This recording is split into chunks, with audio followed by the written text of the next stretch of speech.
Welcome to your weekly astrology forecast for the week of March 27th. My name is Shauna McGrath. I'm the creator of Neo-Feminine Astrology, where we use astrology to invoke your feminine energy. And in this work, we use your unconscious to really tap into the feminine. And so I'll talk about that a little bit in this video, but if you'd like to know more or to get a reading with me, go to my website, neofeminineastrology.com. So this week is all about fierce self-love. And there's so much potential to really tap into that element of self-love, self-acceptance, and to tap into this element of the warrior energy by self-love. So I'll share with you a little bit about the astrology of this week, and then I have 3 tips for you to harness this energy, to apply it in practical ways. So the biggest thing this week is that we have a new moon in Aries that's happening on the 27th, on Monday. And this is a really special new moon because it's in the sign of Aries. It marks the very beginning of the zodiac, but this new moon is also conjunct Venus in Aries, which happens to be retrograde. So normally we would look at this and say, yes, this is important that Venus is conjunct this new moon. But it's especially important because Venus only goes retrograde about every 18 months or so. So there's something here that's happening.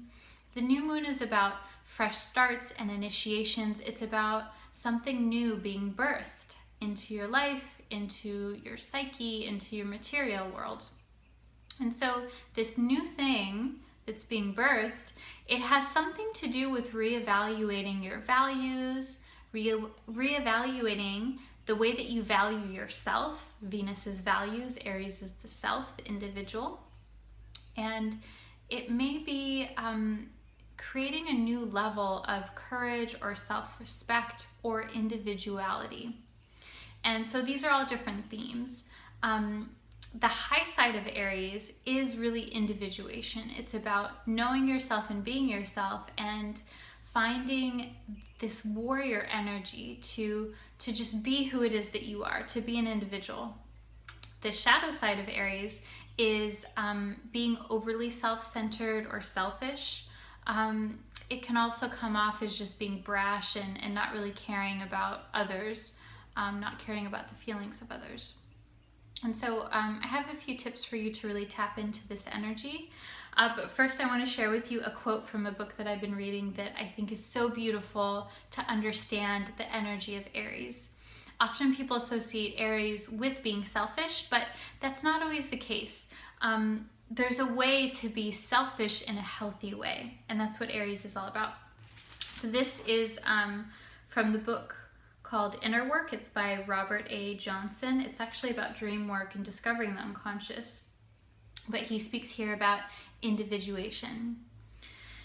And he says, if we work at individuation, we begin to see the differences between the ideas and values that come out of our own selves and the social opinions that we absorb from the world around us.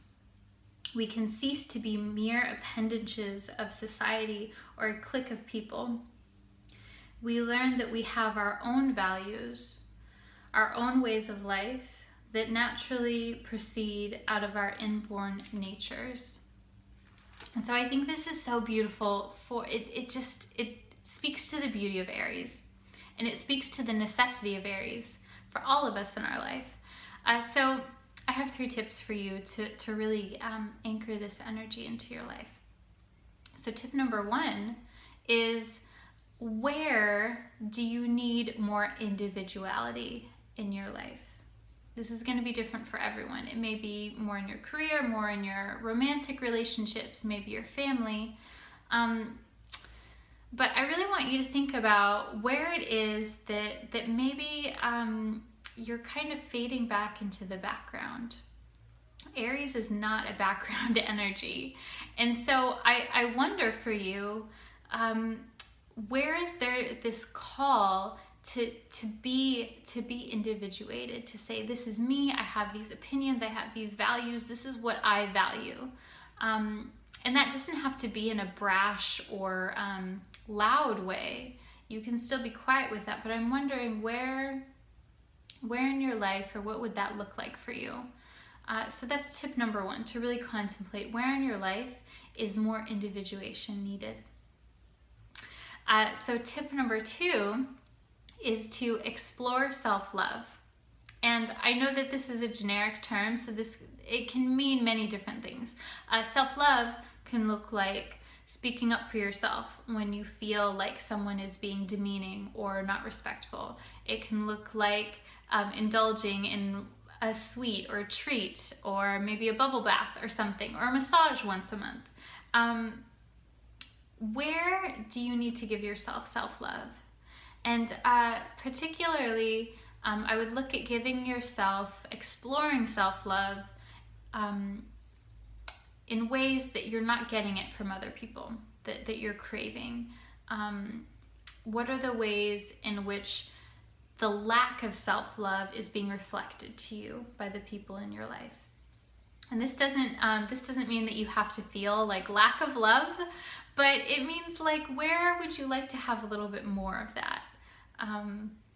So that's tip number two, to explore self-love this week. And tip number three is to do some type of ritual for the moon, for the new moon.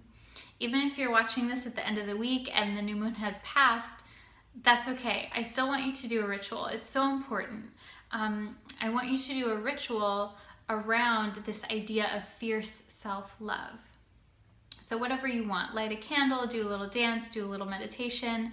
I've actually created a ritual specifically for this new moon. It's a virtual ritual. It's super quick, fun, and easy. It's called A Ritual for Fierce Self-Love. So I'll have a link to that below. Really quick and easy, and it just helps you to tune more into the elements of this new moon in much more detail than I can go into in this video. So I'll have that there for you, but if there, do whatever it is that you feel compelled to do, but something to really honor this energy of invoking self-love for yourself. So I'm wishing you a wonderful week. Again, if you want to know more about my work or to book a reading with me, go to my website, neofeminineastrology.com.